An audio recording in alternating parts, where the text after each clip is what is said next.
நாகையில் எல்லோருக்கும் எல்லாம் என்ற பெயரில் முதலமைச்சர் மு.க.ஸ்டாலின் பிறந்தநாள் விழா மற்றும் நிதிநிலை அறிக்கை விளக்க பொதுக்கூட்டத்தில் அமைச்சர்கள் ஏவவேலு சிறப்புரையாற்றி வருகிறார்.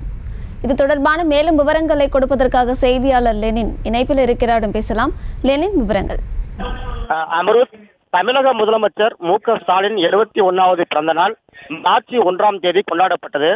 இதனை முன்னிட்டு தமிழகம் முழுவதும் முதலமைச்சர் மு.க.ஸ்டாலின் பிறந்த நாள் விழா மற்றும் நிதிநிலை அறிக்கை விளக்க பொதுக்கூட்டம் திமுக சார்பில் நடைபெற்று வருகிறது.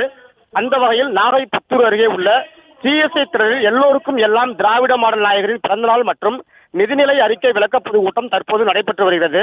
மாவட்ட செயலாளர் கௌதமன் தலைமையில் நடைபெற்று வரும் கூட்டத்தில் அமைச்சர்கள் ஏவவேலு, ரகுபதி ஆகியோர் பங்கேற்று தற்போது சிறப்புரையாற்றி வருகின்றனர்.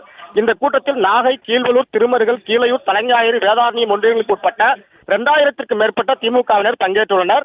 நாடாளுமன்ற தேர்தல் அறிவிக்கப்பட்டுள்ள நிலையில் தற்போது நடைபெற்ற ஒரு கூட்டம் அரசியல் முக்கியத்துவம் வாய்ந்ததாக கருதப்படுகிறது. அமருத், செய்திகளை உடனுக்குடனும் துல்லியமாகவும் தெரிந்து கொள்ள சப்ஸ்கிரைப் பண்ணுங்க.